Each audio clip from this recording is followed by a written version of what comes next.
Hello, आता function जनरेटरला AC waveform function generator to AC waveform घेतली आपण. AC वेवफॉर्म कुठं कनेक्ट करायची? C ॲम्प्लिफायरच्या इनपुटला.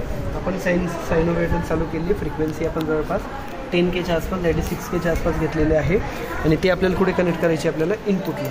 आपण इनपुटला कनेक्ट करतो. आता हा इनपुट आहे आपला. इनपुटला कनेक्ट केलं त्यानंतर काय करायचं? दुसरी वायर घ्यायची आणि ती कॅपॅसिटरला कनेक्ट करायची. का तर रिपल फॅक्टरमुळे. तसा रिपल फॅक्टर केलं कनेक्ट. ह्या बघा, ह्या इथे पिनला कनेक्ट करायचं शेजारी. केलं कनेक्ट. नंतर आपल्याला चेक करायचं की मल्टीमीटर जे आपण ॲम्प्लिफायर हे चालू आहे का, वर्किंग आहे की नाही. बिकॉज याला कोणताही लाईट नाही आहे किंवा हे नाही की आपण मग एकदा काय करायचं? इनपुट चेक करण्यासाठी प्रोब्स घ्यायचे. दोन्ही प्रोब्स हे इनपुटला कनेक्ट करायचे आणि ते मल्टीमीटरला कनेक्ट करायचे. मल्टीमीटरला कनेक्ट केले की आणि ACवर आहे त्यामुळं आपलं जे हे आहे नॉब ACवर ठेवायचं. इथं 0.18 समथिंग दॅट इज मिलीवोल्टमध्ये येतं. मिलीवोल्टमध्ये आला. हा झाला AC. मग आता आपल्याला माहिती आहे की आपलं हे ॲम्प्लिफायर आपलं हे AC ॲम्प्लिफायर ॲम्प्लिफिकेशनसाठी रेडी झालं.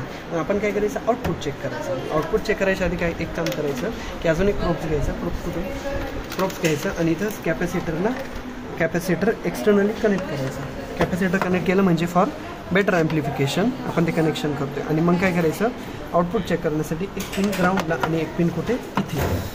इथे कनेक्ट करायची. इथे कनेक्ट केली तर मल्टीमीटरवर 2 something voltage that is amplification झालं. 0 मिलीवोल्टचं कुठे आलं? 2.6च्या आसपास that is amplification. That is V output is greater than V input. Therefore gain काय आला? ग्रेटर दॅन 1 आला. That is your C amplification. If जर का CB असलं तर लेस दॅन 1 येईल. ठीक आहे. बघ, थँक्यू.